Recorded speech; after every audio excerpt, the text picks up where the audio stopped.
Welcome to the Capital News. I am your host, Alex Karitis. Today is August 28th, 2019. Thank you so much for joining me. The primary focus on today's podcast is going to be centered around Europe. We're going to be discussing Brexit because that is once again front page news. We're also going to talk about a little bit of a follow-up with the Italian political scene as well. But first, we'll get straight into the markets. The S&P was up 19. The Dow gained 260 points, an increase of 1%. The Nasdaq gained 30. The Russell 2000, the small cap index, gained back 17 points, an increase of 1.15%. The Dow Jones Transports rallied strongly today, gaining 1.8%. And the New York Stock Exchange was also up, gaining 0.7%. So while the reversal from yesterday, was there any tweets from Thunder Thumbs? No, there wasn't. There was a surprise draw on oil inventories. So the markets took this as, well, if there was a lot of oil being used, well, then maybe there's a lot of growth. Maybe there isn't recessionary concerns around the corner. This is a bunch of hogwash, a bunch of nonsense. But nevertheless, these markets look for anything they can cling to rally. And that's what they did today.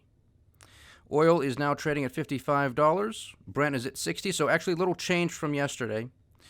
Gold and silver both continued to catch a bid. Gold is now trading at $1,546 an ounce. Silver is at $18.39 an ounce. Recall, I strongly believe that the precious metals are in a new bull market.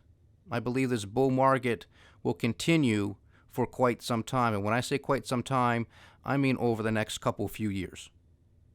Why? Because central banks are going to go ballistic. They already have gone ballistic. They're going to go even deeper into negative interest rate territory. They're going to go back to the zero bound here at the United States. They're going to embark on more rounds of quantitative easing. This is going to be a great environment for the precious metals. Any type of pullback, any type of dip is an opportunity to get in. Whether you want to own these precious metals outright, whether you want to own the mining shares, whether you want to own ETFs, GLD, SLV, however you want to play it. Diversify, diversify, diversify. I just think that this is a prime opportunity. It wasn't that long ago where we were talking about silver being just shy of $15 an ounce. Now it is over 18. This has been a very short period of time. Again, nothing goes straight up and nothing goes straight down. So any type of opportunity there is on the dips, take a look at it. The U.S. 10-year Treasury is down slightly again. It is now yielding 1.46%. The 30-year Treasury is again making new record lows. This tells us, folks, that the bond market is expecting the economy to slow down. When you look at the internals of the market, which is what we do here on a daily basis, the internals of the market being such as the small cap index. I know I don't talk about the mid caps, but we do talk about the Dow Jones Transports, and we do talk about the New York Stock Exchange. So when you're looking at the small cap index with the Russell 2000, it is nearing bear market territory once again. We talked about this yesterday. The S&P, the Dow, the Nasdaq, they're not even close to another bear market territory, as defined by a pullback of 20% from a recent high. When you look at the Dow Jones Transports, they have pulled back significantly as well. When you look at the financial sector, they have been pulling back significantly. When you look at some other indicators, when you look at the South Korean market, when you look at the price of copper, which we talk about here constantly as well, these things are all pointing south. These are major divergences between all of those metrics I just said versus the S&P 500, the Nasdaq, and the Dow. Who's right? Then you look at the bond market. They're calling for a recession. They're calling for a big slowdown in global markets. Yet somehow just the S&P just keeps chugging along. The Dow just keeps chugging along. The Nasdaq just keeps chugging along. It will break. It will give way. Believe me when I tell you. Timing it is basically a fool's errand. Nobody can do it. Money managers, big hedge fund managers, they can't do it. Fancy algorithms, computer traders, they can't do it. That's why you got to stay vigilant. That's why you got to stay diversified. But you have to be aware of what's going on. I'm just pointing out the data that's out there. Okay, we look under the hood. We don't just focus on the headlines.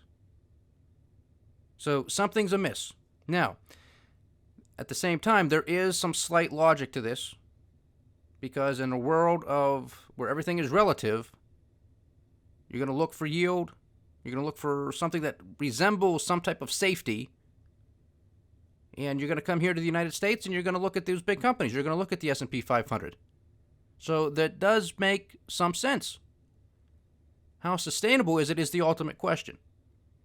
And when when cracks start to appear once again in the S&P 500 and the Dow and the NASDAQ, then it's just going to be another cascading effect, something as which we probably witnessed last year with the big sell-off in the markets. But time will tell. VIX, the volatility index, is down slightly from yesterday and is now trading at $19.35. Some other economic news to be on the lookout for tomorrow. We will have GDP numbers from France. We will have some unemployment numbers from Germany. We will have some industrial production figures coming out from Italy, and some various sentiment figures coming out from the broader European Union. We will also have Q2 GDP for the United States. We will have the second estimate of that figure. These markets will be paying close attention to that figure. They will be paying close attention to corporate profits. They will be paying close attention to inventories. They will be paying close attention to jobless claims. All of these figures will be coming out for the United States tomorrow as well. So there is news. There is going to be headlines. Who knows what Thunder Thumbs is going to say? Who knows what Treasury Secretary Steven Mnuchin is going to say? Because once again, he came out, and maybe that moved the markets too. I don't think to a greater degree, but he's coming out and saying, yeah, the U.S. and China, we're still going to meet. He didn't say when, but he said we're still going to meet. I mean, are you getting sick and tired of this administration with all this crap or what? I'm sick and tired of it, and I'm happy we're talking about something else today. But still, I can't stay away from Donald Trump today because he was out in the news again, because now he is attacking and complaining about Fox News because he believes he is not getting favorable coverage, pretty much telling his followers and his base on Twitter, we're going to have to start looking somewhere else for different news outlets because Fox is supporting the Democrats. They're trying to hype up the Democrats in this 2020 presidential campaign. And it's no good, blah, blah, blah, blah, blah. Stop complaining, Mr. President. You are not the dictator. The Fox News is not in your pocket. I mean, I can only imagine what he probably said about the mainstream media taking care, if you will, of President Obama and then Vice President Joe Biden. Probably didn't like it. Probably didn't think it was right. I didn't think it was right. It isn't. For the media to come to the defense and to look the other way on a whole host of issues. It's not right for Fox News or any other institution to look the other way for Donald Trump, and a lot of the commentators on Fox News do that. Lou Dobbs, Judge Jeanine Pirro, Sean Hannity. I mean, there's a handful of them on Fox News that, as far as they're concerned, Donald Trump can do no wrong. Now, that's not objective. But those people are commentators anyway. They're not hard news people. But apparently Donald Trump does not like Fox News any longer. At least today. This could all change tomorrow. We know this. Or the other day. There are some Fox polls that have been released as well that are not shedding a very good light on the president. Has him losing to the vast majority of the Democratic contenders as of right now. It's very interesting that the president, who doesn't believe in these polls, allegedly, and says, you're not supposed to believe the polls because they all said I was going to lose in 2016, why he allows this to bother him. Is it the ego? Is it the vanity? Is it the narcissism? What is it? So now Fox News is out of vogue with Donald Trump. I mean, I don't know if the president honestly believes that Fox News is in his corner and is his mouthpiece, which they're not, and they better not be, and that's not how it's supposed to work here in this country. I just don't get it. I just don't get why he comes out and says these things. It does him no service, does him no good whatsoever, unless, and I've been thinking about this, and I'm just going to throw this out there and share with you. I don't know if this is true or not. Maybe Donald Trump doesn't want to win in 2020 because a lot of his recent rhetoric and actions are like, well, you know what? Yes, yeah. I mean, you can't trust me. I lie. There's not a lot of credibility here. I said everything was going to be great. We're bailing out the farmers. Tariffs aren't working as planned. $1 trillion deficits as far as the eye can see. There's still some major concerns out there. Maybe he doesn't want to win. I don't know. I'm just throwing that out there. Now, to our buddies across the pond, we have the new Prime Minister of the UK, Boris Johnson, who is pretty much Donald Trump of the UK, coming out and suspending Parliament. I believe it's prorogation is the word over there. It's a suspension of Parliament. So, of course, politicians are going to come out and make a big stink out of all of this. It is my understanding on some of the research that I have done and some of the reports that I have listened to that this is common practice for a new prime minister to do, to suspend Parliament and to have what is called the Queen's Speech, where this is going to be a ceremonial speech by the Queen, because this is what they do over in the UK. They are very ceremonial. I mean, this is the land of Shakespeare. I don't get it, but this is what they're going to do. They're going to be dressed up in costumes. They're going to be doing some crazy stuff, but that's what they do over there, okay? So let them do it. But a lot of politicians, a lot of members of parliament are saying this is undemocratic. How dare he do this? How dare he box the Queen in? Because evidently if the Prime Minister wants to do this, the Queen pretty much has to oblige him and go along with the program. Now, what is slightly different in this movement, obviously, is this is surrounding Brexit. And this suspension of Parliament is going to be for a little bit longer than what is the norm. So, while Parliament was expecting maybe a couple weeks to debate Brexit and to maybe get some other last-minute deal going here, their time frame is now shortened to, I believe, about 5 days of debate. These politicians, you can look at earlier podcasts here at the Capitol News, primarily back in February and March, which was the first deadline. The end of March was the first deadline that we had. It was a hard deadline for Brexit. Deal or no deal, they were supposed to be gone. Of course, that didn't happen. Now the new hard deadline is in a couple months, Halloween, October 31st. So we'll see if that happens too. I'm not holding my breath. So you had politicians, you had members of parliament for 3 years debating this, talking about this. Nobody could come up with a deal. Former Prime Minister Theresa May, who obviously recently resigned, she had a deal, but nobody wanted to vote for it. Not once, not twice, but 3 times it got denied. Members of Parliament, they came up with some deals, or some options, I should say. Those got struck down once, twice, 3 times, you're out. So these guys can't agree on anything. So what do they think is going to happen in a few more weeks? Absolutely nothing. That's what's going to happen. Absolutely nothing. So this is just more drama. This is now members of parliament coming out and saying this is an abuse of power by this prime minister. This is an undemocratic process because he is stifling debate. There have been 3 years of debate. You've done nothing. You have done nothing. What do you think you are going to get done in another 3 weeks? Nothing. Nothing. I don't like the situation. But now, I was saying before, if by some means there is a second referendum and this gets reversed somehow, you're going to have a riot or a revolution on your hands. If there is a no-deal Brexit, there might also be a riot or a revolution on their hands over there in the UK. This is chaos all over the world. There is divisiveness all over the world. This is par for the course, unfortunately, of what we have been anticipating and what we have been witnessing for quite a while. Here in the U.S., you got it over in Hong Kong, you have the yellow vests in France, you have Brexit protesters on both sides of the coin. Those who want to remain, those who want to leave. So this isn't going to be pretty. Believe me when I tell you. And I never said it was going to be pretty, and I never said it was going to be easy. All I said was, if you want my opinion, I'd vote for Brexit. Leave.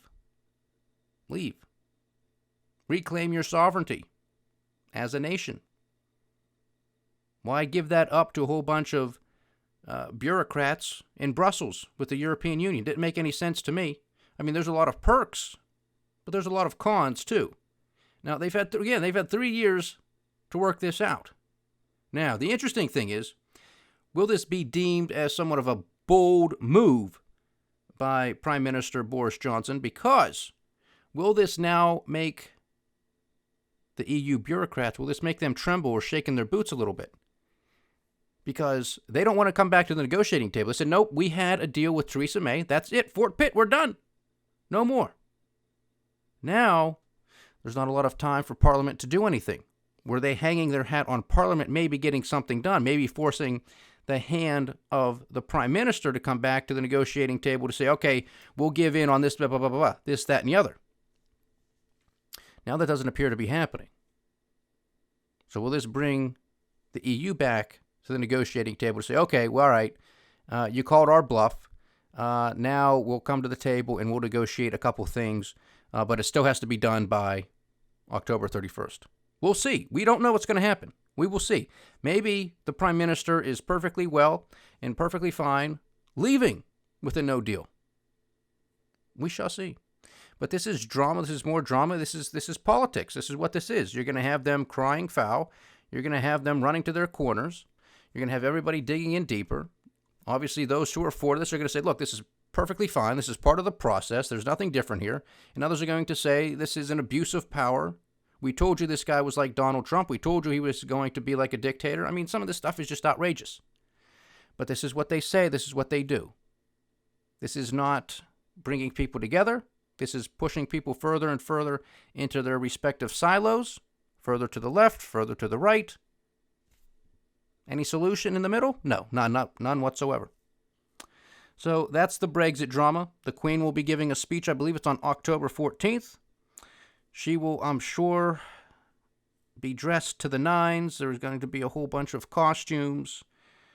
Oh, these people are crazy. I don't know what they're doing over there, but like I said, it's the land of Shakespeare. This is what they do. There's a lot of rainy days over there. It's dreary. I guess this is their entertainment, so let them do it. The Italians, well, they're never one to be shown up either. So, we were just talking the other day. You had Prime Minister Giuseppe Conte resign because you had a power grab from the far-right party, the Lega, and its leader, Matteo Salvini. Well, now, in a turn of events, there seems to be a new coalition between the far-left party and the centrist party with the Democrats, which was the party of Prime Minister Giuseppe Conte. Recall, it was before the Five Star Movement, which is the far-left party in Italy, with the Lega, the far-right party, okay? That was, like I said, that would be akin to here in the United States, Bernie Sanders partnering with Donald Trump. That dissolved. That broke up.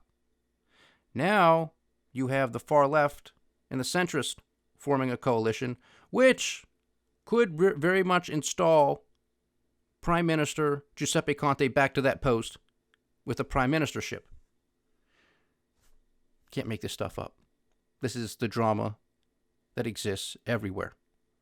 So that's why we saw somewhat of a rally the other day on the Italian Stock Exchange. A little bit of a pullback today, but nothing to write home about.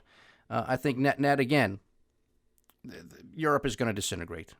It's not going to happen tomorrow, but it's going to happen. The EU is going to disintegrate. That's my belief. I've been saying that. I stick by that. I think the euro will cease to exist, probably within a decade.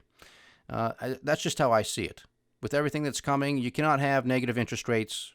You just can't do it. You cannot have the differences between the various economies where you have an economic powerhouse such as Germany, and then you have these smaller companies or smaller countries on the periphery such as Greece and Portugal. You just can't have it with a basic currency. It was flawed from the beginning. They had a good go at it. I'm sure there's a whole host of things that exist politically speaking that they might still be able to keep intact, But as we know it now, the European Union will cease to exist, in my opinion, probably within a decade. I mean, this isn't going to happen overnight, but it's going to take some time. And if we experience the type of economic slowdown, recession, and perhaps depression that I am anticipating that we're going to experience, then there's no doubt about it. Because you're just going to have, again, people getting into their silos. There's going to be a big call for nationalism.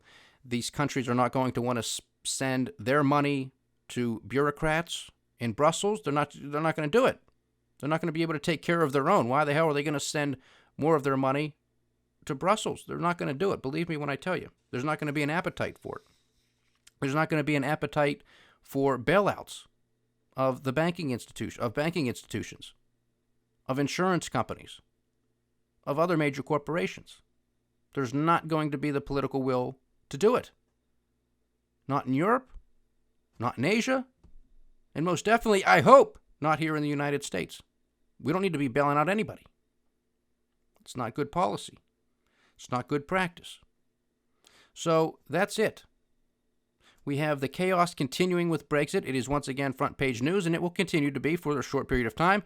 It will then get put on the back burner, no doubt about it, because this is the news cycle in which we live. It's always something new. Something's always cycling through.